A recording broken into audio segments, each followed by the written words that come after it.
Едешь на коннику, голову закидываешь, шапка падает. Вот хочешь танцевать, так поклади руку там, где треба. Та-там, пам-пам, та-там, та-там. Управо крутится, затем улево крутится. И это немагчыма зрабіць.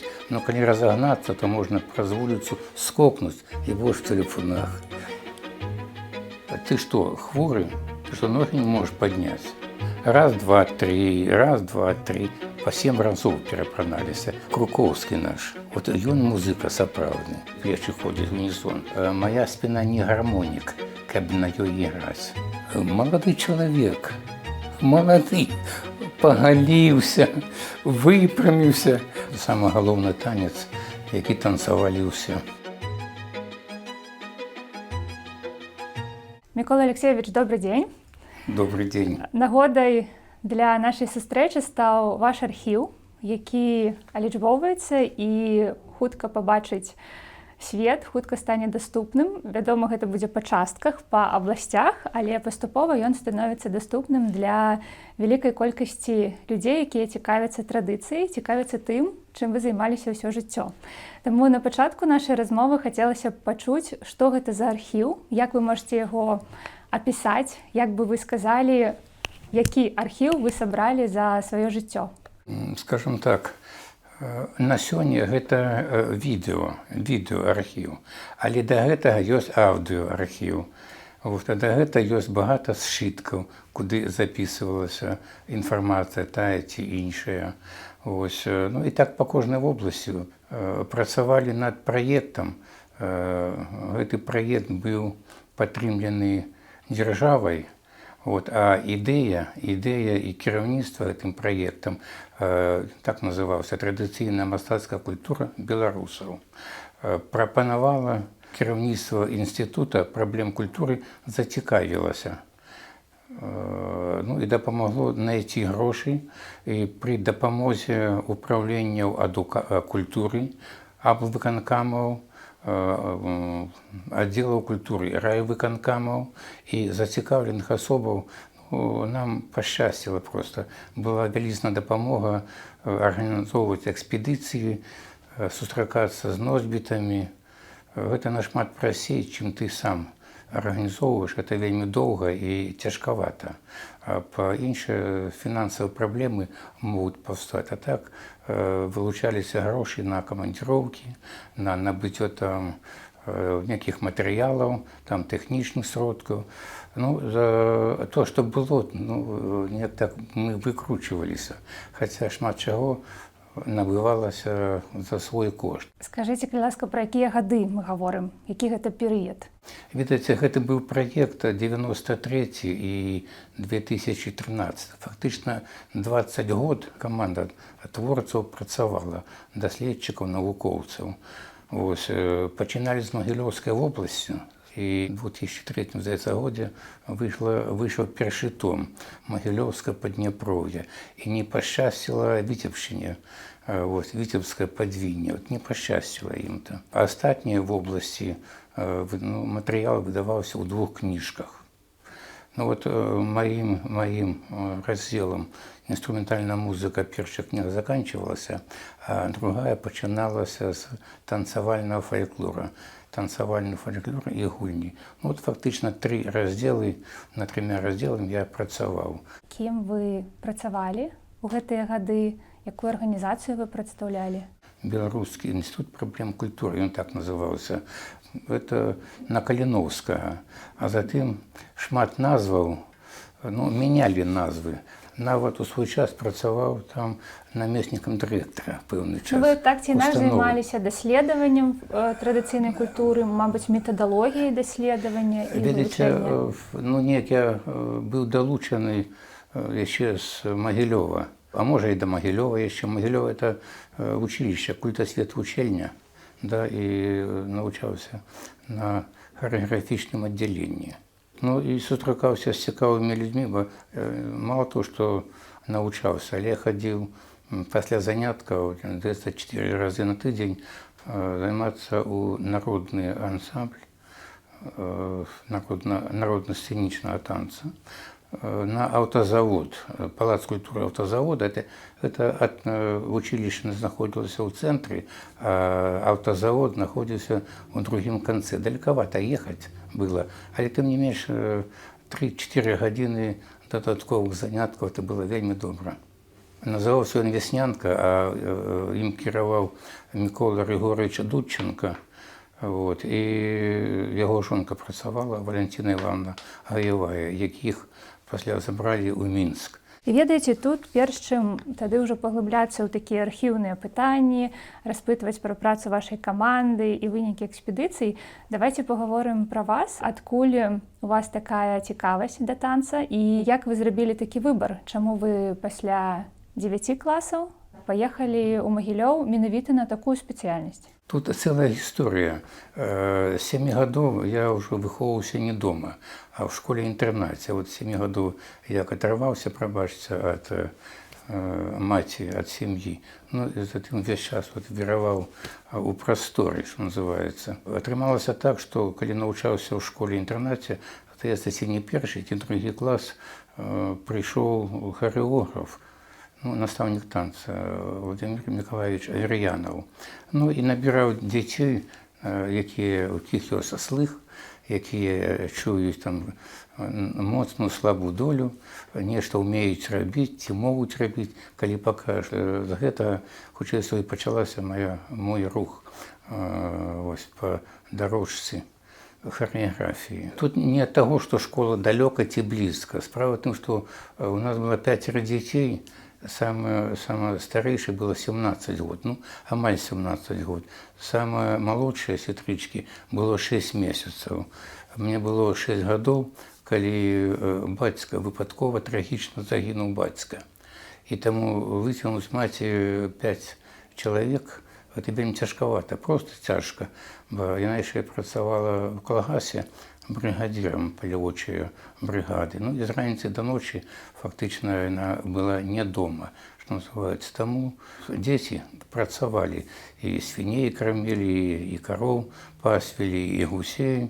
Ось, і я за плугом ходив, починаючи з 2 класу, і бульбу окучував, і на грабалці працював, де солому, сено пограбали, стаї з людьми старими, з дядьками, з мужчинами клав, возив, і так далі. Тобто займався той працею. Це під час канікул, коли я доїжджав додому після п'ятниці, ті суботи. Это автобус, школа-интернат была в центре, тому сумовал по дому и на ночь и на день доезжал до семьи нашей. Ці ёсць у вас у сям'і успамін, нейкі вопыт пра тое, што вам распавядалі пра танец, ці паказвалі танец? Можа быць, вы траплялі ў вёсцы на якія-небудзь вячоркі?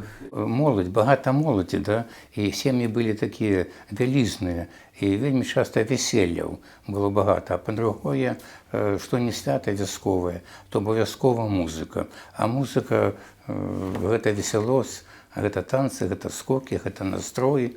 Ось, і ти міркуєш, що включався в гэту систему, непосредно включався, бо тоді вчилися одно от одного вчилися. І працювати, і співати, і грати. Бо, скажімо, було соромно не вміти співати, було соромно не вміти танцювати. Ось, і тому на печці лежав, глядзеў, як танцавалі ўнізе. Ці пад кроваццю ляжаў, глядзеў, як танцавалі, там ногі як хадзілі, ці як моладзь скакала. Рознымі спосабамі, сродкамі ты гэту інфармацыю атрымоўваў, і цябе гэта ўсё засталося. Гэта значыць, што на ваше дзяцінства якраз яшчэ прыпаў той час, калі гэта было цалкам натуральна. Ведаеце, да, это было натуральна. Тыя 50-х, 60-х гады, там зрэдку до 70-х доходзіла. І таму шмат назваў тады ўжо неяк так мяне засела. А па-другое, дзядзькі вельмі цудоўна спявалі, і маці спявала вельмі добра. Але калі бацькі не стала, то Яна спявала найбольш жалобныя такія песні, але голас быў моцны. Калі яна вярталася дадому, то казалі: во, паслухай, ідзе Дуня. Увесь час спявала там. І бацькі вельмі цудоўныя, моцныя галасы былі, і не так спявалі вобразна, і адчувальна, і прыгожа проста. Былі тыя часы, што мы на конніку ездзілі, да дзядзяк ездзілі. Нават, памятаю, у Мазыры там ёсць гара высокая, ад Старага базара на Інтэрнацыянальную. Калі едзеш на конніку, галаву закідваеш, шапка падае. То есть там только можно было проехать одной тележцы, по вузцы одной проехать. А когда уже спускались с горы, то вставляли толстую палку у колесо, чтобы конь не бег, чтобы можно было разбиться. Але тым не менш, таким чином знаёміліся і з роднымі, і я назіраў за тым, як адбывалася жыццёвая з'ява. І танцы, сколькі бы застолле, хоць невялічкае, да? А калі это свята, то святу працаваць нельга. Свята, гэта і скокі, гэта танцы, гэта там размовы. Як называлася ваша вёска? Гэта вёска Целепуны, але яна хутка ў Мазыр вайшла, бо там то ўсё побач. Калі разагнацца, то можна праз вуліцу скокнуць і больш в Целепунах, ці наадварот. І сам випадково метрики знайшов і поглядів. Народився у Целепунах, а затым везде по всіх документах у Мазырі. А ви пам'ятаєте музикаў з вашого дзяцінства? Пам'ятаю. У модзе былі лінаўскія музыкі, лінаўская. Вёска Лінаў, Лінаў – это Нараўлянскі раён, але там недалечка. Але музыкі, калі куды трэба было, запрашаюць там, да? Лінаўскія музыкі – это вельмі, так, шыкоўна. Это калі лінаўскія музыкі граюць, гэта весь горад і вся вёска чуе і ведае, бо духавая музыка. Лінаўскія музыкі, духавая музыка. Гэта трубы, гэта кларнеты, гэта вялікі барабан з талеркай. І чамусь мне запомнілася скрипка. Хаця пры такім гуку моцным, да, скрипка забівалася, але скрипка была у свой час там. І яны гралі такія традыцыйныя найгрышы, танцавалі? Да. Падэспань, там поляк было вельмі шмат, полькавыя матывы там. Танцавалі тое, што ведалі. А полька это была такі самы галоўны танец, які танцавалі ўсе. Для вас было лёгкім рашэнне пайсці на харэаграфічны накірунак, далей вучыцца? Ці адобрыла вас мама, што казалі аднакашнікі? Ведаеце, справа ў тым, што для мамы, для бацькоў, для мамы асабліва, бо яна вырашала ўсе пытанні. Старэйшыя былі ўпэўнены, што трэба паступаць туды, дзе можна штосьці ўзяць, ці атрымаць вялікія грошы, там, ці каб дабрапыт ад твае працы быў.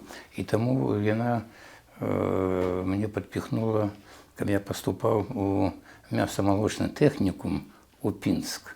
Тады тых, хто з дзіцячых дамоў, са школ-інтэрнат, ім былі льготы. Галоўна, ты прыйдзі на паступленне і залічвалі. Там проста быў такі абавязак дзяржаўны, што калі дзіця паступае, то абавязкова яго павінны браць. Ставіць тыя адзнакі якія. А тут я праляцеў, скажем, по матэматыцы атрымаў 2. Я быў рады ад таго, што не паступіў у тэхнікум мяса-малочны. І таму вярнуўся дадому, у школу хадзіў, у першую школу, 9 клас, закончыў 9 клас, і паступіў у Магілёўскае культасветвучылішча.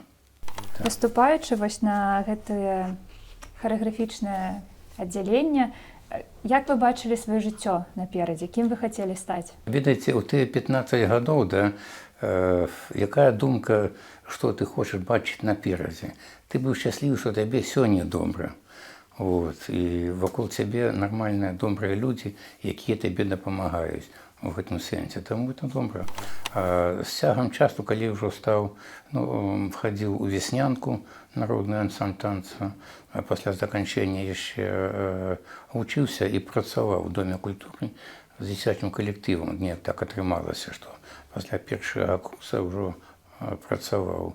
І пасля завяршэння вучылішча працаваў 1 год у культасвета вучылішча педагогам, працаваў настаўнікам танца. Пасля службы ў войску паступіў адразу ў Маскоўскі інстытут культуры на харэаграфію. Там больш мэтанакіравана нас скіроўвалі на народную культуру, на традыцыйную культуру. Там і экспедыцыі былі, выдатныя педагогі, якія шмат чаго далі у галіне фальклора, этнаграфіі, у тым ліку і музычным мастацтве. Пасля першага курса нас направілі ў экспедыцыю. Наш педагог Клаўдія Петровна Макарова унікальны проста энцыклапедычных ведаў чалавек, выдатны выкладчык.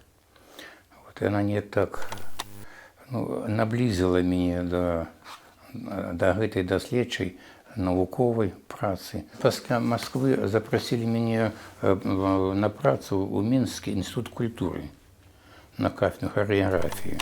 Я там працаваў цэлы год, а затым адкрылася пасада в рэспубліканскай установе. Тады называўся навукова-метадычны цэнтр і культ асветработы. Так называлася яна.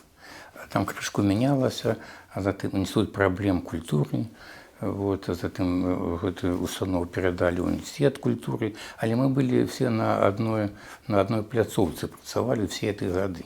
У маладыя гады ўсяго шукаеш некага ідэалу.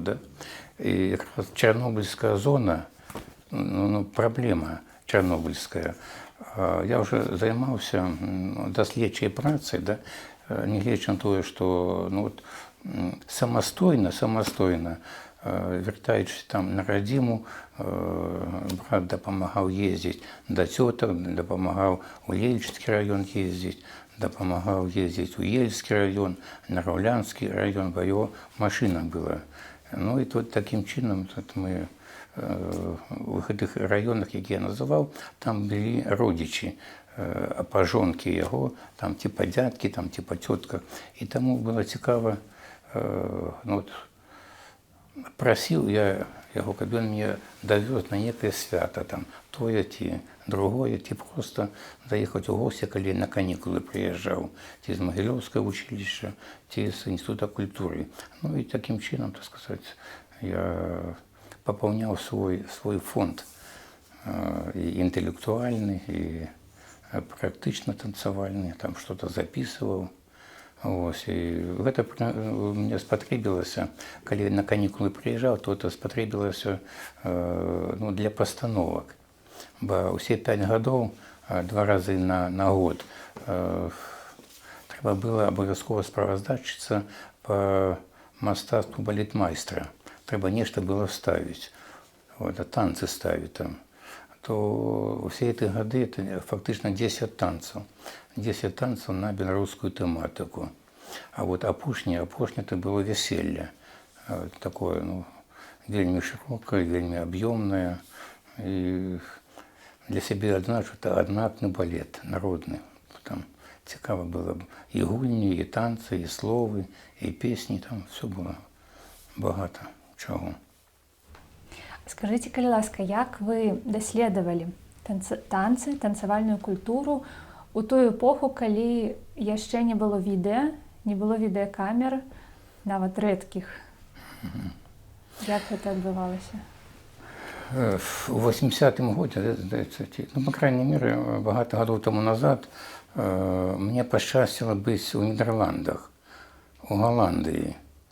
У тыя часы прадстаўнікі замежжа часта прыязджалі у Мінск, Кіеў, Маскву на так званыя курсы.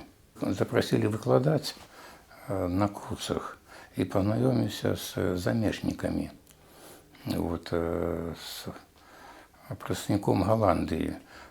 Яна сама армянка, вельмі такая, ну, як кажа моладзь, дзелавая. Запрасіла мяне на, ну, каб прыехаў і пазаймаўся з калектывам. Там тое сёе паставіў, там некаторыя танцы.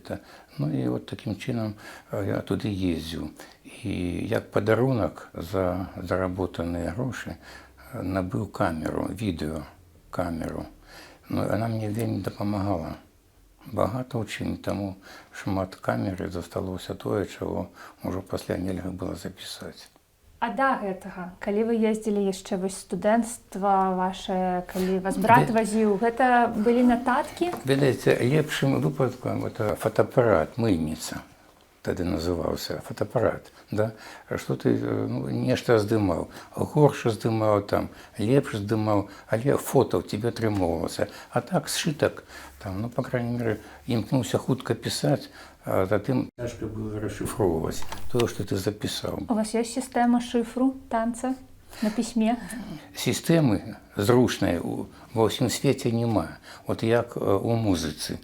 Ёсць ноткі, ёсць там 5 лінеек, там ёсць знакі, там дадатковыя, там усё зразумела. А тут няма. Вот. Ёсць некалькі сістэм, у тым ліку і Зброі Лисіцыан, аўтарка вельмі цікавай сістэмы, сваёй сістэмы. Сістэм некалькі ў свеце, пачынаючы не з 700-х гадоў, там кожны сачыняў там па-свойму. Вот. Найбольш дасканалы это Лисіцыан, скажем, на большай частцы Савецкага Саюза, ну, славесна-графічная, моўна-графічная сістэма, дзе ты апавядаеш, да, і знакамі. Ну, па-першае, музыка, а па-другое, акрамя музычнага матэрыяла, ты выкарыстоўваеш схемы розныя, там знакі. Ну, вот у кніжках маіх якраз вы там, магчыма, бачылі графічныя схемы, дзе ты бачыш, ну, пэўны знак, які адразу ты разумееш, што гэта кавалер, а гэта дама. Злучэнне рук там ці паралельнае, ці яны паварочваюцца пры дапамозе стрэлкі. Ну, чытаецца больш-менш зручна. Нават можа разабраць танец той, хто ніколі не займаўся харэаграфіяй спецыяльна. Таму гэта сістэмай карыстаюся. Вельмі цяжка, бо, скажам, сябе, калі пачынаеш рэдагаваць, да, то бачыш, можна было б зрабіць так, можна было б зрабіць так. Але калі у народна-сцэнічнай харэаграфіі танец 2-3 у кніжку ўваходзіць, то звычайна апісваюць рухі паперадзе запісу танцаў, ну, асобным раздзельчыкам.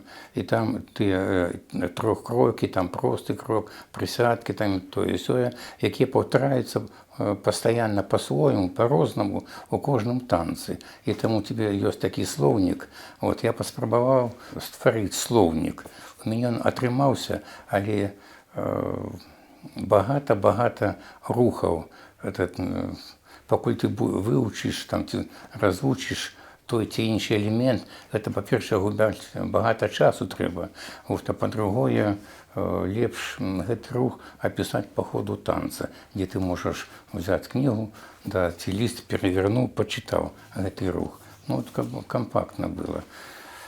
А танец, да, фальклорны танец, ён за сабой, ну, убірае, складаецца з 3 такіх кампанентаў. Непасрэдна харэаграфія, абавязкова музычны матэрыял і абавязкова слова, песня, прыпеўкі. Калі вы ўжо даследавалі краіну, калі у вас была такая мэта даследаваць традыцыйны танец у краіне, як вы падыходзілі да гэтага? Традыцыйная мастацкая культура беларусаў, да, рэгіянальны прынцып быў. От сьогодні працюємо по Могилевській області, експедиції, колективи, де вивчалися традиційні види мистецтва білорусів. У тим ліку і танець, і музика інструментальна, обрядова, позабрядова творчість, сімейно-родова, календарна. Тобто основні види, в тим ліку і народна проза вивчалася, і текстиль вивчався, і костюм дослідувався. Матеріал підрихтували, отредагували, видали. І таким чином одна книжка видавалася, а друга вже напрацьовувалася. Експедиція по одній методиці, по одному принципу збиралася. Бо, скажімо, разноголосия тут ніяк нельзя. Тут треба було притримуватися одної методології, там, і методики організації. Методика могла удосконалюватися, але принцип, методологія, вона заховувалася на протягу 20 років. На прикладі, досліджували Могилевську область. Мені було найбільш складно, бо, скажімо, мені треба обов'язково музичний матеріал, там, обов'язково там, композицію танцю, обов'язково лексика потрібна, обов'язково треба система запису усього цього. І тому я був жнець-швець на доді грець, в принципі, каб записати танець. Але каб записати танець, повинні бути люди. Песня, можна невеличкую капелу, гурт собрать, а може співати і одна жінка. По крайней мере, а коли це ансамблева, гурт некий, на малої форми, то ти шмат, хутко можеш записати. А каб записати танець, то треба люди. Треба люди, да? Їх треба знайти. А затым, коли яны танцевали кадрилю 30 років тому назад, ці танцевали після війни, ці танцевали до війни, то треба це вспоминати.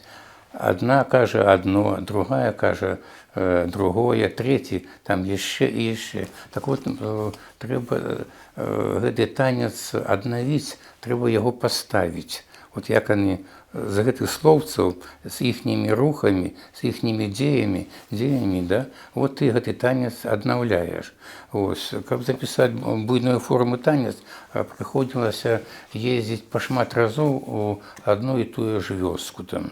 І працаваць з тымі людзьмі, з новымі людзьмі, якія прыходзілі, поголоска пошла, там он приезжал там з Мінську, там Ганна була, чому я не була? Я пойду, коли він приїде ще. І таким чином набиралося на 4 пари, 8 чоловік набиралося, а коли не набиралося, то сам становився, і таким чином сам учився я цьому танцю, цій кадрилі. І на відео, коли записував, то записував, затим сидів там ночами, днями, тижнями розшифровував це. Але, знову ж кажу, люди, але ж може бути унікальна носьбітка, але вона сьогодні танцювати не може. Не може танцювати завтра, не може танцювати через кілька місяців, бо жалоба. Хто-то в сім'ї у їх не стало человека, и уже у традиції ты не маешь права скакать, коли там не пройдет певный год. После года уже можно. А некоторые после года не танцевали. Просто не танцевали, я не могу. Але хоть рассказывали, то дякую им. При допомозі этого. Ты проедешь туди, а там пост. Все, ніяких танців тобі нема. Значить, чекай в інший час, імкнися доїхати, щоб можна було по-доброму потанцювати. Бо не однойчі, каб яны показали бабулі, треба войти у давер ім. Коли ти сподобаєшся ім, то яны хутчэй пойдуць на контакт. А коли не сподобаєшся, значить ти можеш поїхати ні з чим. Але мені такого не було, бо, скажімо, в одну вёску, там, у іншій області, не Брестській області, їздив шмат разів у одну і ту ж вёску, шмат разів. Я їм там і помог народный коллектив, звание отримать и так далее. Бабулі казали, что тая ведае унікальны танец, але тая баба Волька, яна саромілась, у ёй была свая этыка, паводзін і адносін да вельмі. Не все можна было паказваць і адразу, але тым не менш пасля шмат часу наведавання яна мне паказала гэты танец і затым танцавалі яго. Гэта танец, я яго назваў Анісімкавічскі вальс, а у народзе ён гучаў так, жыдоўскі вальс.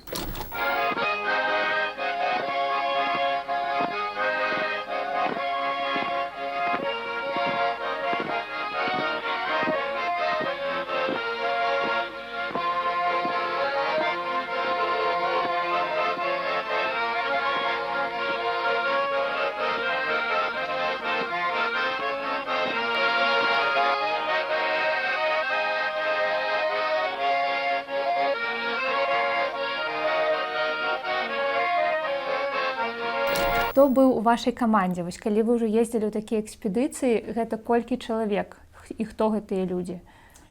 Бывало так, что весь коллектив не ехал, весь коллектив одразу, кажется, не ехал. Да? Некалькі человек бывало, что ездили. По-перше, идея этих экспедиций и идея темы, да, это належит Тамары Борисовны Варфаломеевой. Яна была кіроўца, яна і укладальнік гэтых усіх тамоў. Я ездил один в основном-то. Да, ездил один, бо коли поедешь коллективом, группой поедешь, то ты им мешаешь. Ты сидишь, ничего не робишь, ты питання не задаешь им. А вот яны працують з чоловіками. Тому треба йти куди-то в інше місце, шукати інших людей, щоб вони могли з тобою попрацювати, і ти з ним попрацювати. Тому такі поїздки, вони для меня были больше результативные. И тому вялізная праца, как скажем, зафиксовать танец в их книжках, да, музычный материал. Значит, каб ноты з'явіліся ў кніжцы, шукаеш чалавека, хто тебе гэты музычны матэрыял расшыфруе.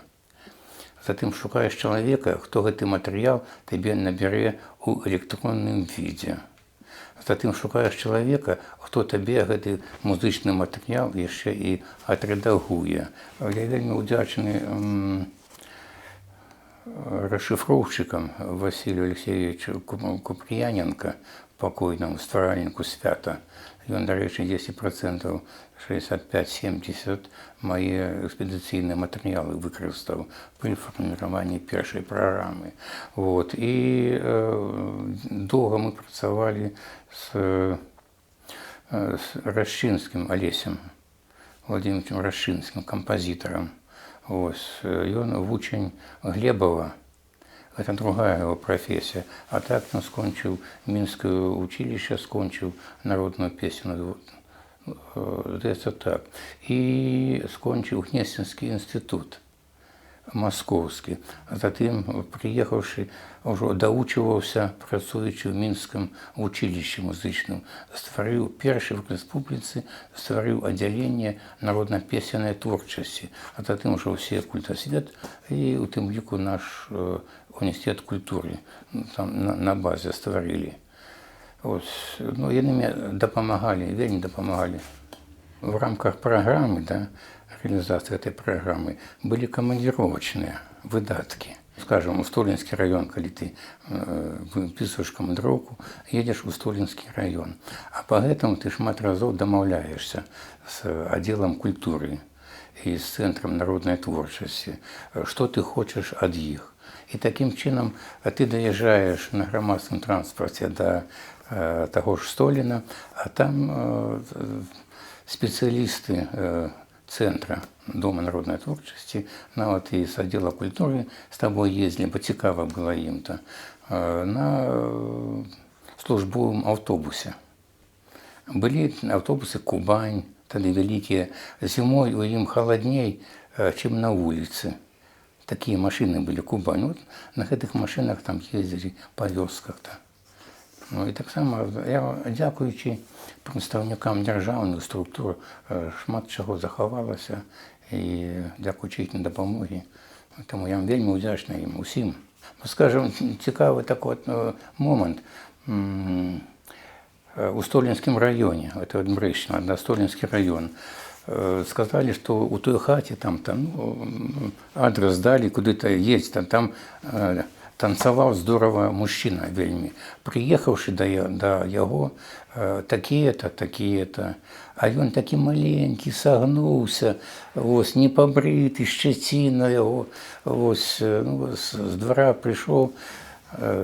Я питаю, він каже, я нічого не ведаю, там ну, нечто відмовно сказав. А я йому, видите, я праз годину, вот, я еду в ту вёску, а праз годину буду у вас. Мне сказали, что вы багато танцев ведаете, и вы танцевали. Тое, тое, тое. Танцевали. Ну и поехал, и все. Приезжаю, вертаюсь. Молодой человек. Молодий, поголівся, випрямився, а як став танцювати козака, ну, думаю, де його сили беруться? Скажите, калі ласка, вы ездили звычайна на некалькі дзён, на якія перыяды, як вы, вось, на які час вы прыязджалі, каб ахапіць усё, што вы хочаце? Видите, хотелося за короткий час зробити вельми багато. І, в принципі, ті вёскі, куди ти запланував, да, то ну, атрымоўвалася. Магчыма, гэта было 2 дні, магчыма, гэта было і 3 дні. Ось, гледзячы, як у тебе, як ты камунікуеш з тымі, да, і што ты хочаш все ж таки атрымаць. Бывае такое, што от няма чалавека, на кадрылю няма чалавека, а ён ведае ўсё. Ну што ты будзеш матацца туды-сюды, значит, ты пакідаеш гэтых асобаў, едзеш у іншае месца. Ці там, ну, по крайней мере, ты вырашаеш праблемы, каб усё было зроблена, як ты плануеш, бо не так-то часто тебе удаецца выехаць далёка, да яшчэ за дзяржаўны кошт, каб тебе павазілі, сарганізавалі, дапамаглі. За день ты можешь охопить одну вёску, да, а можешь 2. Ну, максимум это 3 вёскі, калі ты пачнеш з раніцы працаваць. Як вы выбіралі вёскі і увогуле населеныя пункты, куды вы хочаце паехаць? Ведаце, мясцовыя наводкі, да, і работнікі культуры, калі ты кажаш, мне патрэбны музыканты, мне патрэбны майстры музычных інструментаў, да, мне патрэбны тыя людзі, якія могуць паказаць танцы, назваць. Это носьбіты мастацкай традыцыі. Чым больш вы сабереце іх, тым ну, больш мы зробім. І для гісторыі это застанецца. Вярнуўшыся ў гасцініцу пасля прыезда, да, праглядваеш свае пачеркушкі і бачыш, што тут надо что-то дадаць, забудзеш, да? Вот, ну что-то в своих ксёнжках покидал, что-то прослуховывал на аудио, у большасці на аудио, ось, что-то паспяваў зафіксаваць касету, в опіс касеты, але на гэта ішло багата часу. І фактычна ты не паспяваў усё зрабіць, што патрэбна было. Ну, як оно патрэбна было быць, прафесійна. Бо по-любому, любы матэрыял, які ты запісаў, там на аўдыо, там ці на відэо, то абавязкова трэба, каб ты яго апрацаваў. Але калі вось такое кола вельмі актыўнае, ты проста не паспяваеш.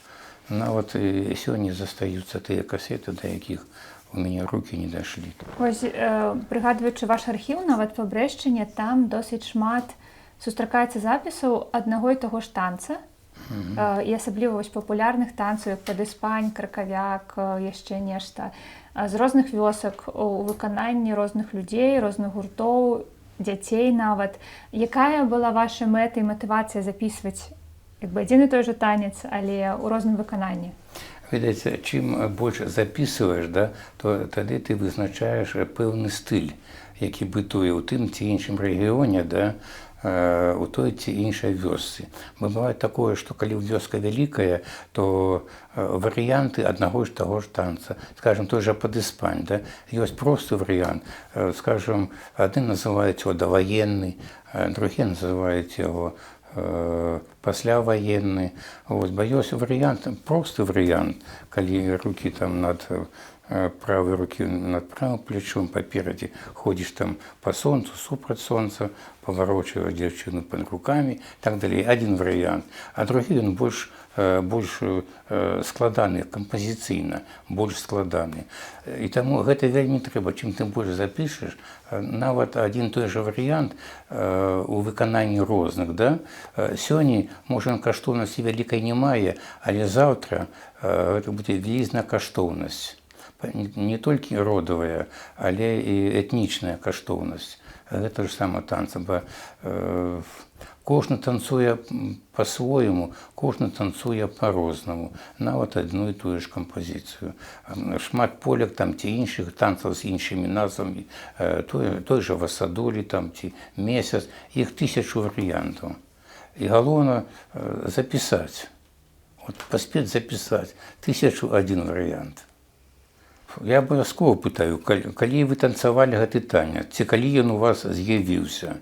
З'явіўся да рэвалюцыі, з'явіўся да вайны, з'явіўся пасля вайны. Вось. А Беларусь стаяла в такой прасторы знаходзілася, да, што праз яе, па-першае, з поўначы на поўдзень і там, да, ішлі ўсе, каму не лень. Вот. А нашы мужчыны, яны служылі ў войску і далёка-далёка ад сябе, то есть ад радзімы. І таму, як і ў горы гарадскія навучацца таму ці іншаму танцу, а затым, прыехаўшы ў вёску, гэты танец становіцца модны. Усё, што можна было запісаць, да, ці паказаць, то я ўсё запісываю. Нават тое, што можна было нагамі, калі седзячы на стуле, можна паказаць нагамі, што калі танцаваць не можаш, вот так рухі, то гэты элемент я таксама запісываў. Але вось я думаю, што гэта пасля вы гэта класіфікавалі по-рознаму, бо я гляджу вось у вашай класіфікацыі ёсць ранне традыцыйныя танцы, позне традыцыйныя танцы, асіміляваныя і уласныя беларуска-традыцыйныя. Гэта якраз вось тое, пра што мы зараз гаворым. Ну так, да. Тое, што было звязана з абрадамі, да, гэта ранне традыцыйныя в большасці. Ранне традыцыйныя. Позне традыцыйныя ўжо, ну, скажам, та лявоніха, цяжка сказаць, калі яна з'явілася, але адназначна, да, што гісторыя пачынаецца з часу надрукавання гэтай інфармацыі. Лявоніха, ці яна з'явілася ў 18 стагоддзі, ці 17, а можа яшчэ і раней, можа ў 16 стагоддзі. Вось. Ну, і таму ты ўжо, кажуць, ну, маючы вопыт і грунтуючыся на навуковай інфармацыі іншых, ты звяртаеш увагу. Як той Галізоўскі, Касьян Галізоўскі ў кнізе «Образы рускай народнай хореаграфіі», ён спамінае беларускую польку «Трасуха», якая складалася з 12 каленаў, розных каленаў. Вось. І там ён дае такую інфармацыю, што трасуху так ніхто не танцаваў ніколі і не танцуе, як беларусы. Гэта асобнае пытанне. Вы ў адным з вашых, я не ведаю, інтэрв'ю, выказванняў гаварылі, што беларус так танцуе польку, вы казалі проста пра польку ў цэлым, да. Як ніхто іншы нідзе не танчыць. Ну так, да. Чаму? Я цяпер кажу, свае назіранні, да, я от якраз абгрунтаваў і змясіў вось у тых схемах распрацаваных, да. Мне здаецца, што гэта аптымальны варыянт сістэматызацыі і класіфікацыі. Скажам, раней і ў іншых кнігах пішуць проста рух полькі. Вот, рух полькі, движение полькі. А якой полькі? Калі я стаў паглыбляцца гэта, ёсць полька скакуха, ёсць полька дробная, ёсць полька трасуха, ёсць полька соўгалка, там, ну і багата-багата. Некаторыя ствараюць групы Тобто на гэтых назвах ну, нават тып полькі трасухі. Выскварка, да? От ён польку дробную, ён танцуе не так, як па ўсёй краіне. Гэта лакальная традыцыя па-іхняму, дзе ансамбль соскок на две ногі, перескок і перескок. А яшчэ дробная полька, яна рытмічна, 5 элементаў у яе ўваходзіць, а ў яго 3 ўваходзіць. Але гэта іхняя мясцовая культура. От яны так называюць полька-трасуха. А ў другіх месцах гэты элемент, ён быў бы не дробная, а быў бы полька-трасуха. Вот гэты элемент, ён называецца полька-трасуха. Хаця полька-трасуха ёсць і іншая форма. Та-там-пам-пам, та-та-та-там, та-та-та-там, та-та-та-там. Вот полька-трасуха. А дробная полька та-та-та-та-там, та-та-та-та-там, та-та-та-та-там, та-та-та-та-там. Вот калі вы палічыце рытмічна, да, будзе 5 элементаў. Вот скакуха. Раз, два, три, раз, два, три, раз, два, три. З ноги на ногу, з акцентом на першую долю. Те той же падыбацк. Ёсць акценты, гэта тычыцца дыялектнага. Ёсць акцент на першую долю, ёсць акцент на другую долю, ёсць акцент на третью долю. Нават ёсць акцент яшчэ і на четвертую долю. Это, хаця падыбацк складаецца з 3 доляў. Тыпова, да, для беларускага танца гэта спружыннасць. Нават дробныя полькі, але ўсё роўна спружыннасць. На паўсагнутых нагах. На паўсагнутых нагах. Гэта і на поўначы, гэта і на поўдні. Нават сінкевічская кадрыля ці сінкевічская полька, да, танцуецца ў хуткім тэмпе, і ўсё роўна яны танцуюць на паўсагнутых нагах. Хаця, так сказать, рытмы такія яскравыя, дакладныя. Але вот эта спружынасць, яна захоўваецца. То есть можно сказать про амплитуду, да, амплитуда. Вот это вышиня руху, да, и можно сказать про шаг. Шаг это не крок, да, это не только крок, але шаг это вот даўжыня гэтага руху. И тому, калі получается вот амплитуда и шаг, то уключаюцца іншыя элементы. Скажем, робіш крок, то ты з якой часткі ступні ты рухаешься, пачынаеш рухацца наперад. Ці это на всю ступню спружыннасць, ці ты сапца пачынаеш, ці пачынаеш з нізкіх паўпальцаў, ці пачынаеш на паўпальцах. То есть вот ад гэтага і залежыць характар і манера выканання руху. Скажем, зноў жа вяртаюся да Лунінеччыны, да? Сінкевічская полька ці кадрыля. Вот яны танцуюць дробненька, вельмі эмацыянальна і вельмі круціцца па-свойму. Вот крутануюць, а спадніца дапамагае ствараць малюнак. Ці пад рукой круціцца. Таксама вот яны па-свойму гэта робяць. У другіх спружыннасць рухі больш шырокія. Але вярчэнні яны застаюцца. Вярчэнні. Даследчыкі рускія былі у шоку, прабачце, па-сучаснаму, што беларуская баба круціцца ў вельмі хуткім тэмпе ў адзін бок, і затым імгненна у такім жа тэмпе, не збаўляючы яго, круціцца ўлева. Управа круціцца, затым улева круціцца. І это немагчыма зрабіць, калі фізічна, фізіка, да? Немагчыма зрабіць. А тут трэба ведаць проста прыём, як зрабіць так, каб хутка павярнуцца ў другі бок. Туды-сюды, туды-сюды. Вот это, что называется постановка ступни. Усё ад ступні. И корпуса, да. Ступня и корпус. Вот, да. Вышиня там. Ну. То есть вот корпус полностью треба разглядать. Стиль и корпус, и плечи, и руки, рухи рук, да, и шия, и повороты, и погляд. Калі у тебя рухи спружинистые, да, то у тебя корпус унисон ходить. Вот. Бо такое не может быть, что ноги спружинистые, а корпус як істукан. Знаете, вот, яно не может быть. Тут есть гармония в этих рухах. Скажем, калі не спружынісна там рухі іншыя, то корпус будзе па-іншаму сябе весці. Але тут трэба ўлічыць, што яшчэ і плечы ёсць. А вот плечи постоянно, яны живые. Вот когда у тебя спружинисто, да, то и плечи ходят в унисон, корпус, да, и плечи ходят в унисон. Так вот, как передавалась традиция такая, да, на вот эти элементы, ну, одразу уластивы. Вот.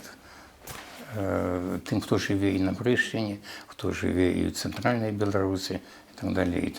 Ёсць танцы тыпу мікіты. Ну, мікіта сам, да, назва пашырана па ўсёй краіне. Як і заяц, заёнец менш, але мікіта таўкачыкі там Гродненшчына і туды уверх, да, мікіта, мыкіта, ну, дыялектныя там вымаўленні. Вот, але што значыць тып мікіты? Гэта скокі праз атрыбутыку. Ці это палкі, пакладзены накрыж, ці это жердачкі. Ось, ёсць мікіта з адной палкай, калі пераскокаюць. Ёсць мікіта, але назва іншая. Скажем, танец, назва лісіца. Вот. Але той же самый принцип, да, пераскок через палку. Ёсць праз две палки параллельные, а ёсць две палки покладенные накрыж. Ёсць три палки, ёсць 4 палки покладенные, вот квадрат зробленый.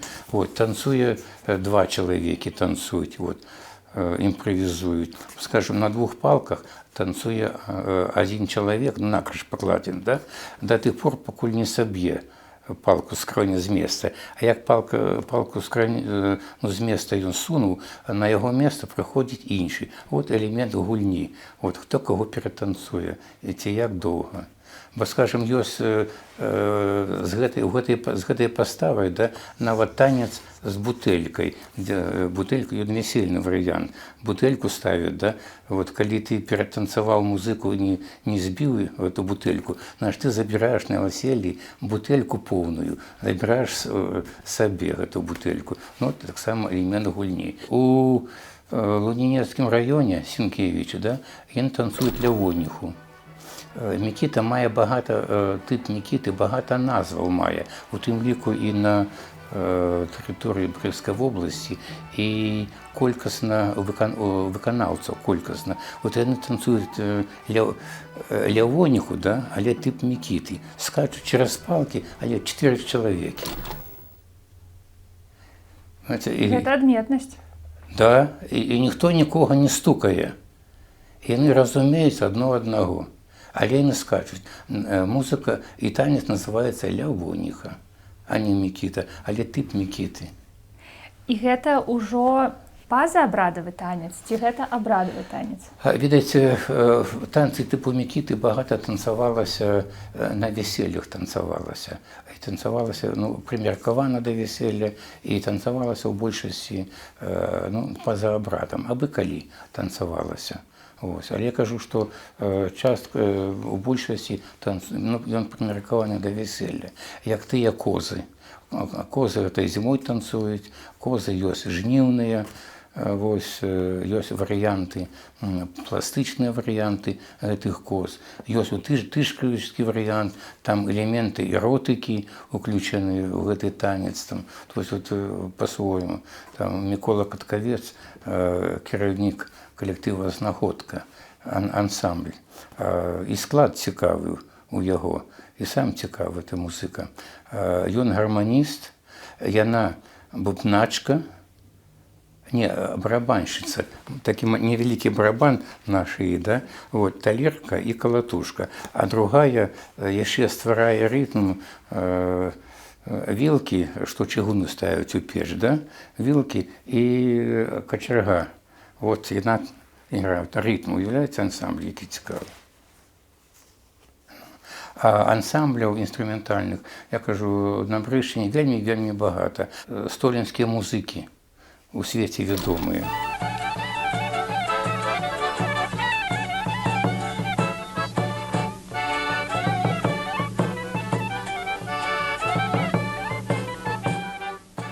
Ну там по 3, по 4 класічны варыянт, пашыраны, траіста музыка. Вот, это 3, это гармонік, скрипка, бубен. Былі такія, якія ігралі адразу на 3 інструментах, як маленчык. Маленчык на 2 інструментаў з Гародні, са Шчучына. А тут былі асобы, якія ігралі на 3 інструментаў. Гэта скрыпка, да? Гэта губны гармонік, гэта нажны барабан. Гэта адначасова вы Адначасова. Там мульцімузыкант, адначасова. Але большасць з музыкаў, яны шмат станочнікі, в прынцыпе. Па-першае, яны ігралі, ёсць запісана, мне здаецца, фота ёсць, ігралі, скажам, з Глінкі музыкант. Ён іграў на скрыпцы, ён іграў на акардэоне, ён іграў на баяне. Розная тэхніка ігры. І ён іграў, да? Але акрамя гэтага, ён майстар скрыпічных справаў. А вось пра музыкаў увогуле, ці можаце вы прыгадаць, можа быць, кагосьці канкрэтнага, ці ўвогуле распавесці па вашых уражаннях, што гэта за людзі? Цікавая штука. Класныя музыкі, яны самі ў сабе. Яны іграюць, не звяртаюць ні на каго ўвагу. А ёсць тып музыкаў, мабыць, это ўжо будзе маладзейшае пакаленне, дзе артысты, яны красуюцца, гэта ўжо не музыка. А музыка, калі такі Крукоўскі наш, ён музыка сапраўдны. Ён сам у сабе, ён іграе. Ён прыслухоўваецца, што іграе. А класны музыка, вельмі класны музыка, тады, калі суправаджае, вядзе танец, ён вядзе танец, дапамагае танцору самапраяўляцца. Не паказваць, які ён тэхнар там, да? А як... Таму класнасць музыкі яшчэ вызначаецца па магчымасці акампанаваць. Гэта таксама вельмі цяжка, не ўсе музыкі могуць быць акампаніатарамі, ці канцэртмайстрамі, ці суправаджаць. Але то, што ён ганаровы чалавек у вёсцы, гэта адназначна. З ім і вітаюцца, і развітваюцца. Любая вечарынка, яна ў канцы суправаджаецца падзякай музыкантам. Розныя жэсты ёсць падзякі, ёсць і нахіл галавы. Мужчыны больш за рукі трымаюць, колькі там будзе чалавек у ансамблі. Кожнаму, жэст, вітальны, развітальны жэст. Кажуць, дзякуй вялікі. Так што, а яшчэ капейкі некалі кідалі. Па крайней мере, музыкі, яны былі не бедныя. Класныя музыкі, якія ведалі быў багаты рэпертуар у іх. Яны былі вельмі ганаровыя і шаноўныя, і шанаваныя, да. Як Віктор Калістратович Прыбышчук з Іванаўскага раёна. Ён класны. Ён іграў на скрыпцы і на басетлі. Здаецца так, ён іграў на 2 інструментах. Іграў. І быў ансамбль класны ў яго. Я толькі застаў яго з ім, калі на скрыпцы іграў. Бо нешта басетлі не было ў яго. Але мне з ім, я з ім сустракаўся тройчы. Прыязджаў. Першы раз мы з ім вспомнілі больш 10 танцаў, другі там нашмат больш танцаў вспомнілі, а трэці раз ён за кароткі час найграў больш за 60 танцаў. Найграў за кароткі час. Бо ўвесь час ён ведаў, што я прыеду, а мне трэба запісаць яго. Маленчык, да. Гэта вядомы майстар са Шчучына. Вы ж таксама да яго некалькі разоў ездзілі? Некалькі разоў ездзіў да яго, да, ездзіў. І выпадкова сустракаўся з ім на прыпынку ў Шчучыне. Ён іграў у аўтобусах, рэйсавых аўтобусах далёкага, кажуць, маршруту. Ён іграў і такім чынам зарабляў. Я з задавальненнем мог падоўгу стаяць, слухаць яго. Я з ім і ў Мінску сустракаўся тут. падчас «Беларусь мае песня» фестываля. Я не пытаў яго, адкуль мелодія, але розныя часы ён па-рознаму іграў. Ён багата іграў і вальсаў, і танга багата, фокстроты ён любіў іграць. Вельмі так багата. Вот. І некаторыя фокстроты жаласлі такія, знаете, сум наводзілі. Вот.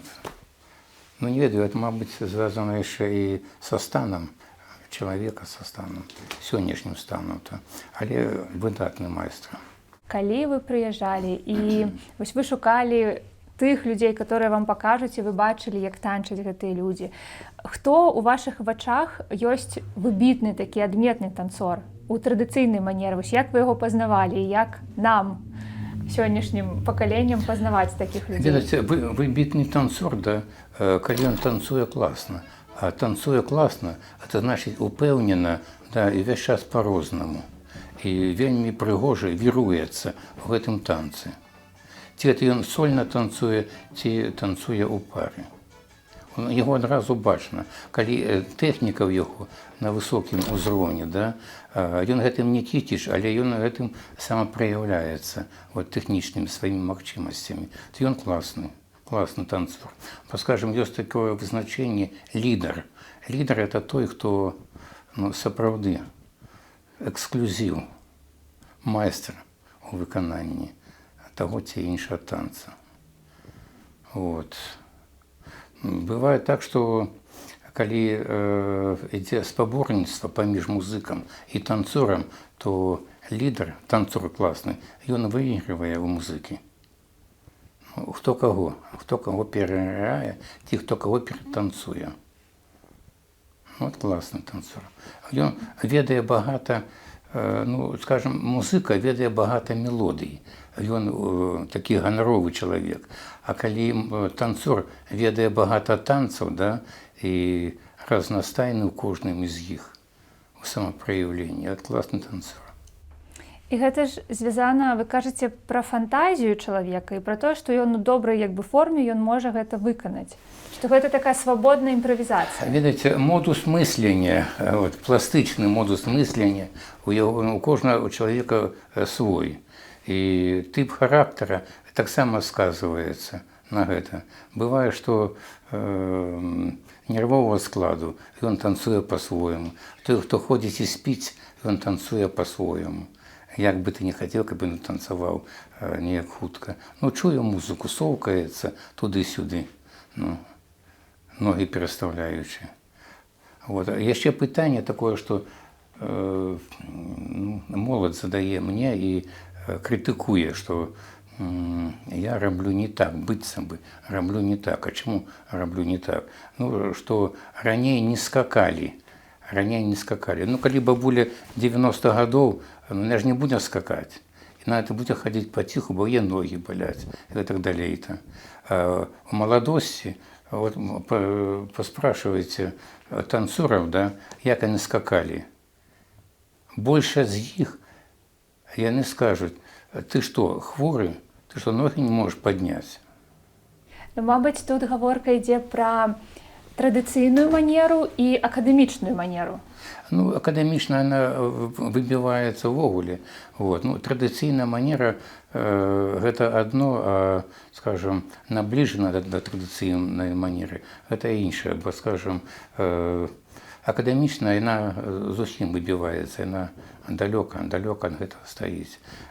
Ёсць, скажем, гэтай манеры, традыцыйнай манеры, усё роўна моладзь танцуе не так, як сталыя. Людзі сталага веку танцуюць. У сілу ўзросту вы маеце на ўвазе? Конечно. Не змены пакалення. Конечно, это і здароўе. Узрост, здароўе.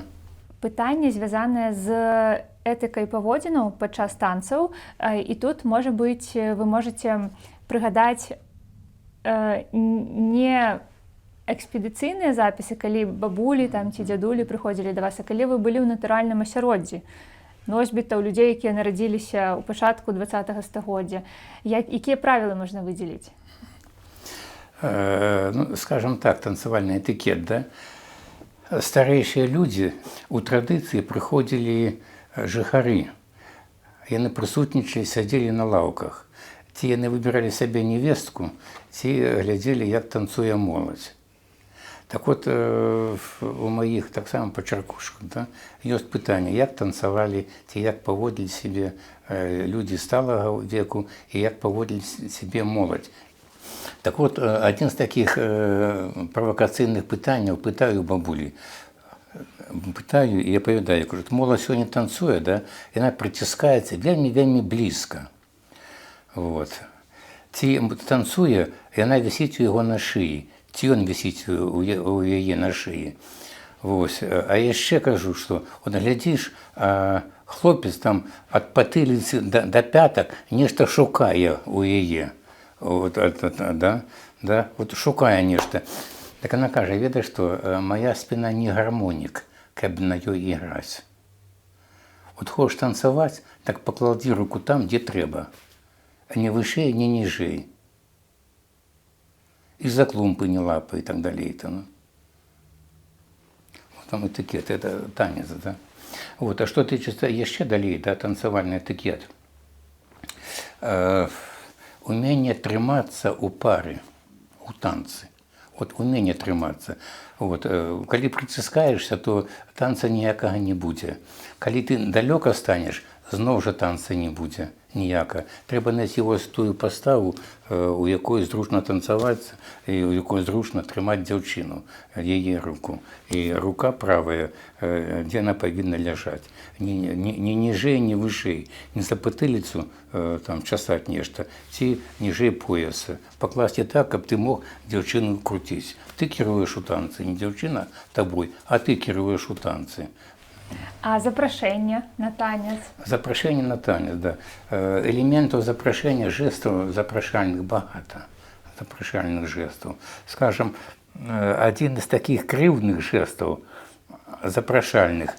Дзяўчына, якая ты падабаецца, стаіць з аднаго, дзе там в канцы хаты, да, з другога боку, а ты стаіш з гэтага. Вот такія жэсты, вот, вельмі абразлівыя. За такі жэст дзяўчына, паважаючы сябе, магла б па галаве трэснуць. Гэта абраза гэтага жэста. Але найбольш пашыраны жэст вітання – гэта прыходзіш дзяўчыну, ці от робіш нахіл, там, ці в розных месцах па-рознаму. На родзіншчыне нават ёсць, прысядаеш на калена. Это вот, значит, ты такі шляхетна запрашаеш яе на танец. А так ты прыходзіш, да, падаеш руку, яна кладзе руку, ну, ідзеш на тое месца, з якога зручна табе танцаваць. Вот найбольш вот, галавой, там, крышачку корпусам, баёс яшчэ ніжэйшы. Нават на каленку. А дзяўчына хлопца? Дзяўчына паўпрысядае, да, ці дае згоду нахілам галавы, дае згоду. У кавалера больш магчымасцей запрашэння. Але запрасіць дзяўчына хлопца таксама магла? Дзяўчына магла запрасіць хлопца, але у якой сітуацыі, бо запрашае хлопец. Вот, скажем, дзяўчына можа запрасіць, калі будзе аб'яўка, дамскі танец, там, дамскі вальс. Вот яна можа запрасіць.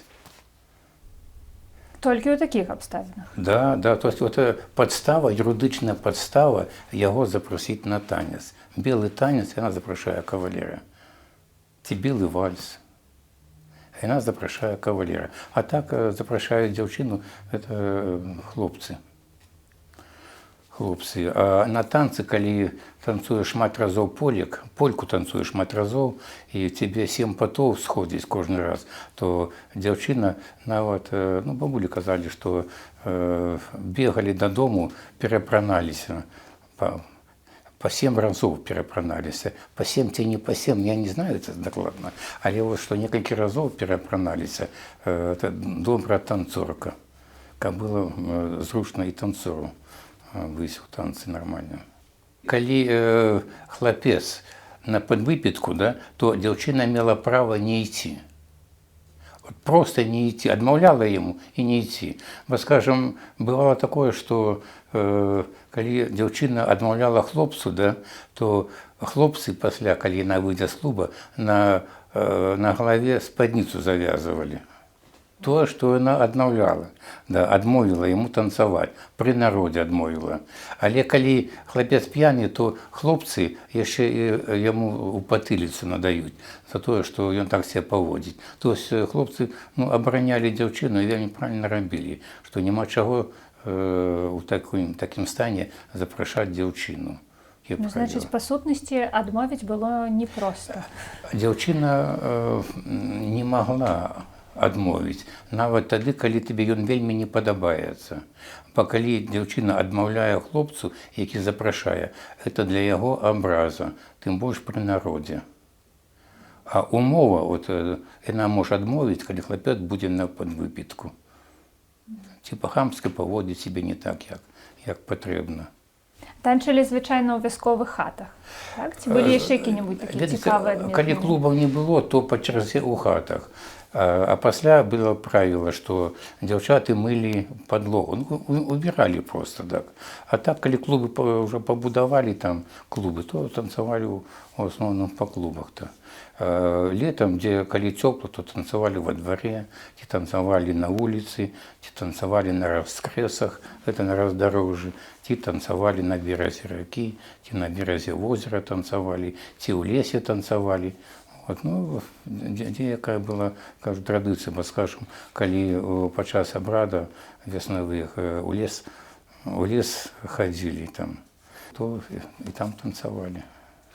Што тычыцца вечарыны і яе працягласць. Па-першае, у вясковай традыцыі да клубаў выбіралі па чарзе хату, назначалі хату, да?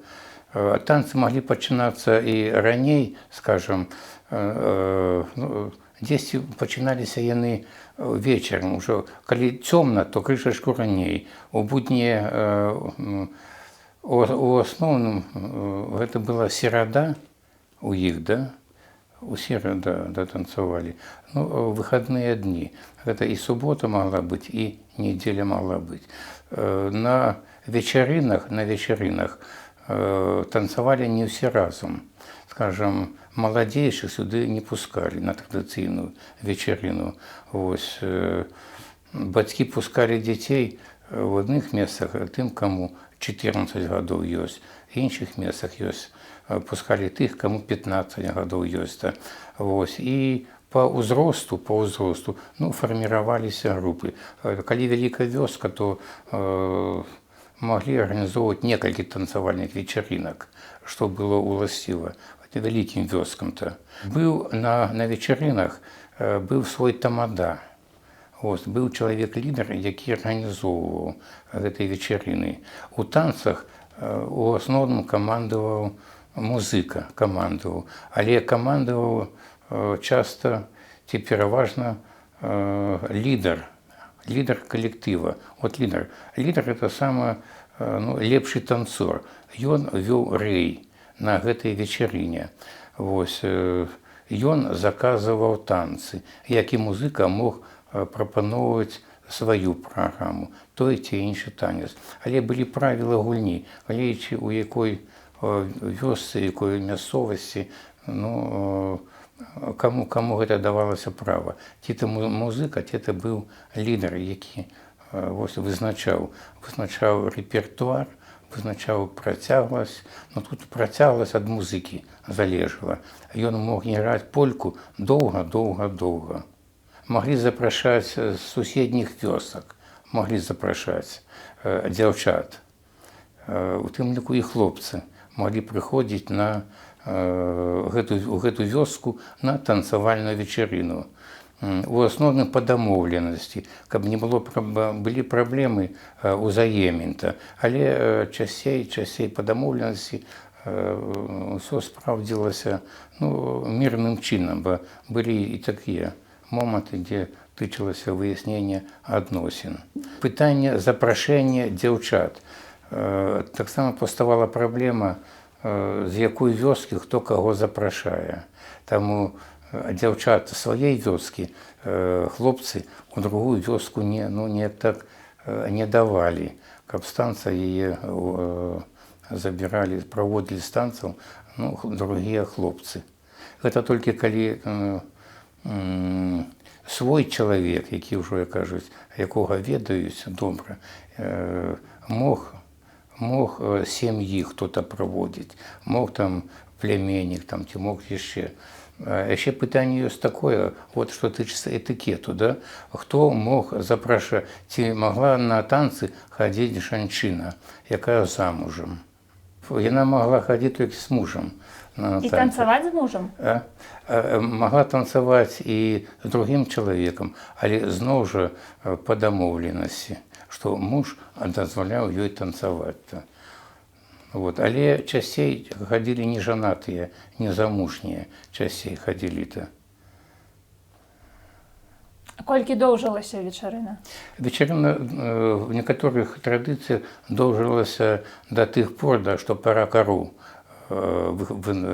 на пашу гнаць. Гэта святло да 4 гадзін магла доўжыцца. Гэта вечарына танцавальная. Магла пазней пачынацца і доўга доўжыцца.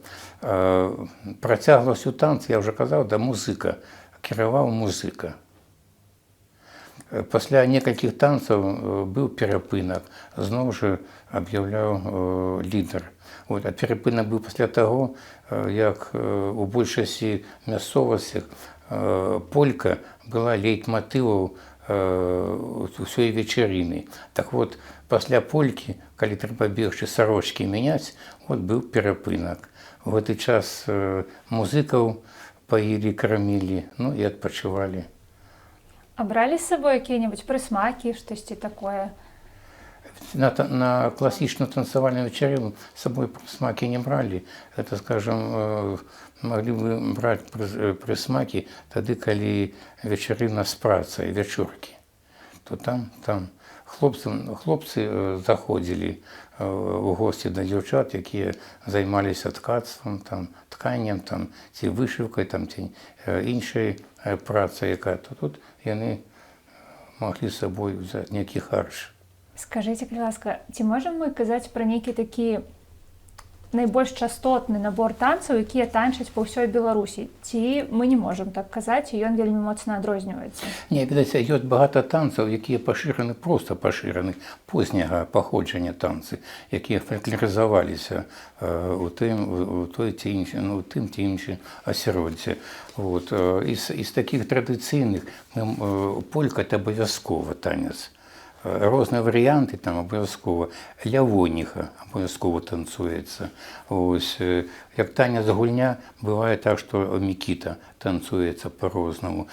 З такіх парных танцаў, нават парныя танцы мікіта, з парных танцаў гэта танцуецца месяц, танцуецца васадулі, танцуецца каробачка. Па крайней мере, танцаў 10 ёсць тыя, якія танцуюцца спакойна, в розных варыянтах. І пры гэтым ёсць адметнасць у кожным рэгіёне? Так, да.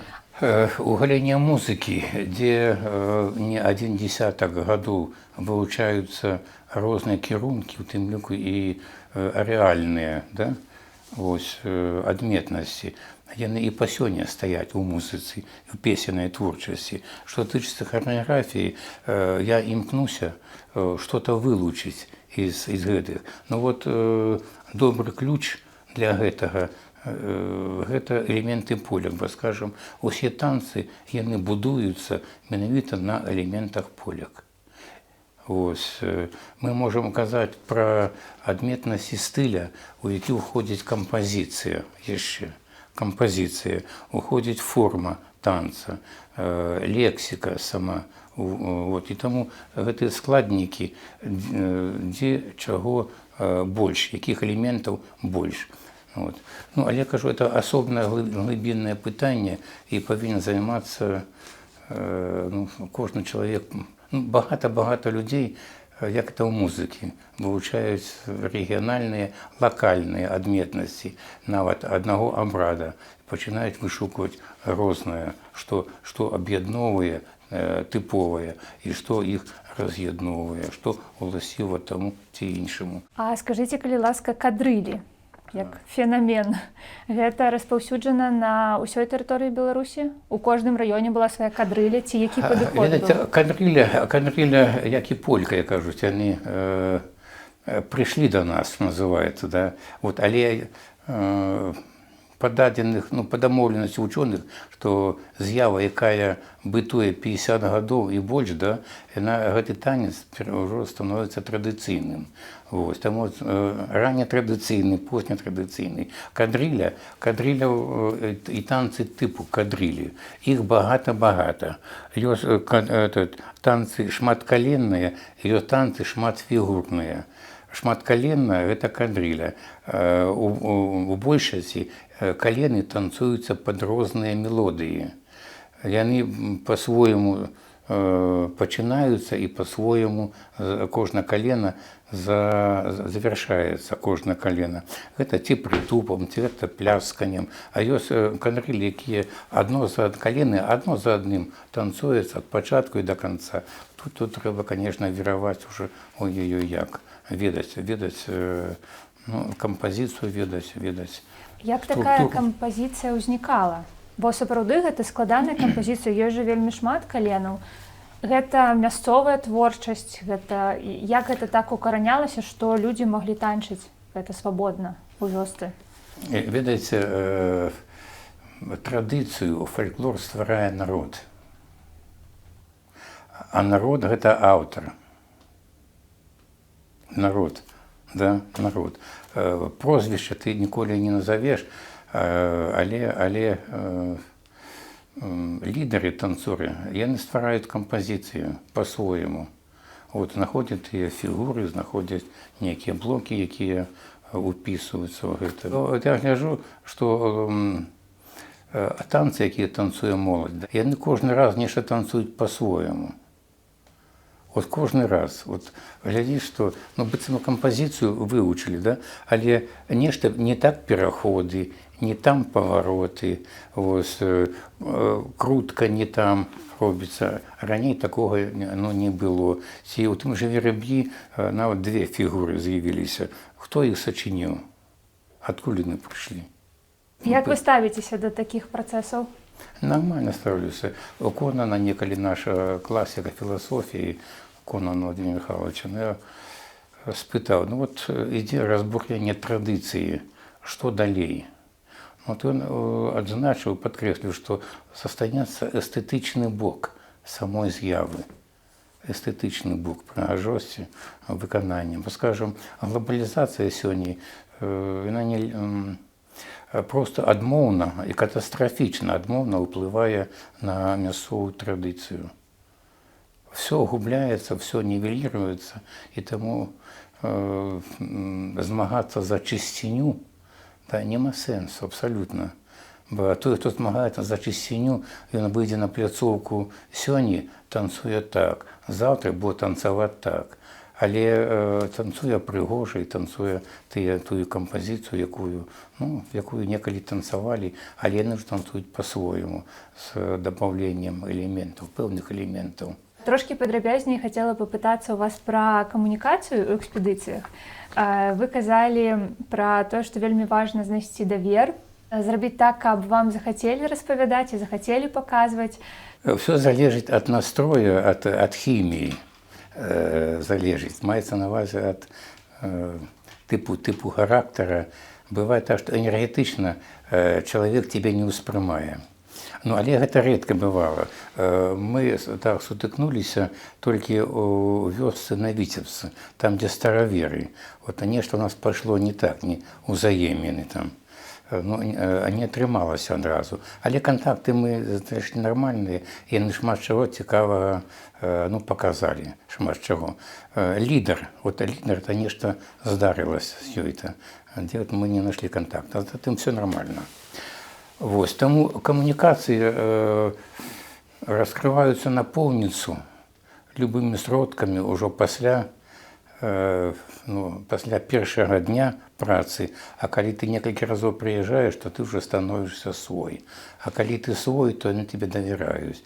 А калі давяраюць, то яны раскрываюцца і шмат чаго цікавага тое, што ты хочаш, яны паказваюць. Вот скажем, это то же самое по репертуару народному. Скажем, я багато разоў ездзіў у Чачырскі район, Бабічы, а затым туды пераехаў, цэлы год жыў там, у Чарнобыльскай зоне, да. І за год усе клубы, усе школы, усе класы танцавалі. Вот, і все танцавалі ў этнічных касцюмах. Так вот, у одной вёсцы мне, ну, я вам уже казаў, назвалі мне танец жидовачка. Вот. Але гэту жидовачку мне толькі за трэцім разам, калі я стаў уже свой чалавек. Яны мне паказалі. А сэнс этого танца, ну, элементамі ну, такі эротыкі, скажем так. Так у побыце просто не танцуюць, а танцуюць, сагнуўшыся, взяўшыся за рукі, прасунуўшись через ногі. Ну, вот вобразна можаце уявіць. Але гэты танец мне паказалі не адразу, а ў іх свой этикет у адносінах, у стасунках з чалавекам незнаёмым ці знаёмым. Таму ну, праблема ў камунікаванні такіх не стаяла. Бывало так, што з першага погляду вот, жанчынай з Тасянай Дмітровнай Лакцеравай, якая таленавітая спявачка і танцорка, і інтэлігентка, вот, хаця она вясковы чалавек, але вот, па постаці вот, светская дама. Багата песень ведала і цудоўна танцавала. Вот адразу знайшлі контакт з ёй. Знайшлі контакт і багата. Яна там лідарам была, в прынцыпе. Вот, а калі сустракаюцца некалькі лідараў у адным месцы, то становіцца праблема вялікая. Але я не да гэтага, што бойкі. Але вось калі больш надаеш камусі больш увагі, то тут праблемы паўстаюць. Ну, таму лепш, каб усе былі роўныя в гэтых адносінах, калі ты камунікуеш з вялікай групай, ну, з вялікай групай танцораў ці спевакоў, ці носьбітаў мастацкай традыцыі. Вот то ж самае і з дзецьмі, і з моладзю, з якімі я працаваў. Калі адразу не ўвойдзеш в контакт з носьбітамі, ну, і з тымі, з кім ты працуеш, то мало чаго дасягнеш. Ну, я думаю, нават па тым, што было перад камерай, не па-за камерай. І вось калі глядзець Брэсцкую вобласць, то там ёсць шмат прыкладаў, дзе вы ў кадры, і дзе можна добра убачыць, як вы камунікуеце з носьбітамі. У танцах ноги високо підкидувані. У танцях. А чим же буде танцювати, як ноги будуть кидати високо? Я не відаю. Приходить хлопець і стане отак. І бере її, склониться і бере гуляти. І вже гуляє. Гуляю. Я до його теж не сплю, я до тебе дівчину пригону. І ти вже приготай мене. Есть и нельзя. Гульня князь. Коли ласка. Коли ласка.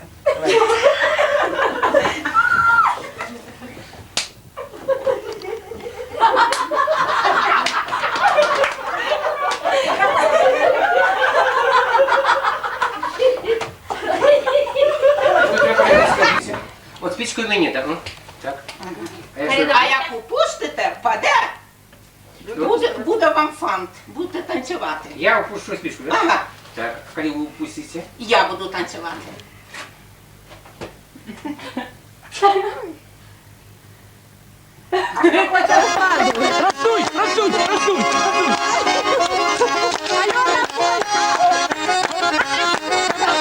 Сувязь, вот, камунікаванне, да, і оно было натуральнае. Бо калі вже ти починаєш ну, показувати і танцювати, і не мог там руками, ах, не то я зробила, там, ах, не так скокнула, там тисяча хвості. Але це було натуральне.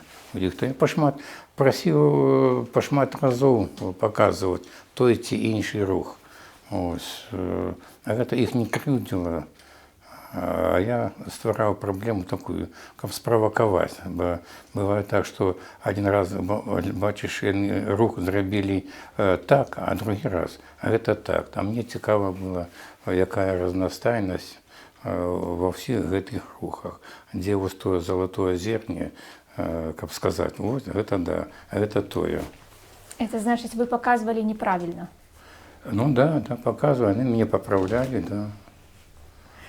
Ну, Скажите... Шукаў некие такие провокацыйныя моманты, каб яны шмат разоў мне пераправілі, доправілі, доучили, научили. Такое абагульненае пытанне, каго вы называеце носьбітам? Ведаце, калі мясцовы жыхар, да, які з гэтай зямлі, які шмат гадоў пражыў і шмат дзе удзельнічаў па-свойму, вот, і ўжо сталага веку, то ён, канешне, ну, з'яўляецца носьбітам. Але носьбітам можа быць і маладзейшы чалавек, лідар па свайму нутру, але зноў жа з гэтага мястэчка. Таму можна казаць носьбіт мясцовай традыцыі. Можна паспорыць, ці ён носьбіт, але ён увесь час пражыў, пратанцаваў, але танцуе ўжо не так, як бабуля, тым больш, то есть ніяк перад ім маці яго, нават не так, як бабуля, але ён танцуе па-свойму. Калі ён багата не прыўнёс сюды элементаў чужых, ну, але по-любому культура развивается, и танец развивается, а ён жыве, ён носіць з сабой тое, што ён мае. Чым каштоўны традыцыйны танец для чалавека? Для чалавека тут можна філасофствам, да, але каштоўна тое, што танец дае магчымасць фізічна быць прыгожым. Я ўжо не кажу пра этычныя моманты, пра эстэтыку жыцця-быцця ў асяроддзі. Бо танец он фарміруе твой вобраз, в цэлым духоўны вобраз фарміруе. А калі разважаць, ёсць ж зараз шырокі выбар паміж рознымі танцавальнымі накірункамі. Ёсць лаціна, бачата, яшчэ шмат чаго. Што ёсць традыцыйны танец на ўсім гэтым фоне для беларуса? Відаць, это ёсць тое, што адрознівае яго ад культуры іншых народаў. Традыцыя, наша традыцыя, гэта парнае, гуртавое выкананне, а затым сённяшні танец – гэта сольнае выкананне. Сольнае. Дзёргаешся сам па сабе.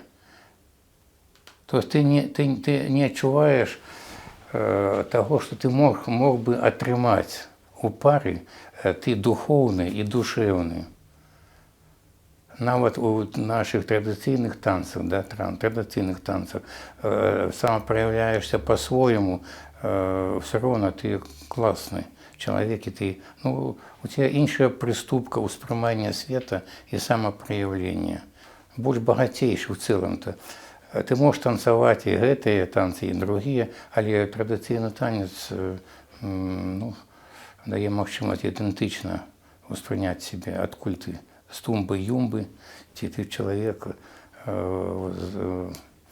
адносішся да таго народа, сярод якога ты жывеш. І па твайму танцу пазнаюць цябе ў свеце, што вельмі важна. То маё такое пытанне падсумавання пра тое, што зараз выглядае так, што зараз вялікі горад, вось як наш горад, ён можа стаць такім месцам, дзе якраз і падтрымліваецца жыццё такой традыцыі, традыцыйных танцаў. Ці верыце вы ў тое, што такім чынам беларуская традыцыя, традыцыйныя танцы будуць жыць? Ведаеце, я радуюся, калі тыя, каго я вучыў некалі, праводзяць вечарыны беларускага народнага танца. Ну і не толькі. То есть навучаюць таму, чаму я іх навучаў, і гэта робяць з любоўю, апантанна робяць. І таму гэта вельмі добра. Ну, ёсць такая спадзяванка, што ўсё вернецца, і все будуць танцаваць. Вельмі хацелася. Вельмі хацелася, каб кадрылю танцавала вся Беларусь. Вельмі хацелася, каб, скажем, на фестывалях была група танцаў, якія б танцавалі зноў жа і малыя, і старыя, і ўся плошча танцавала.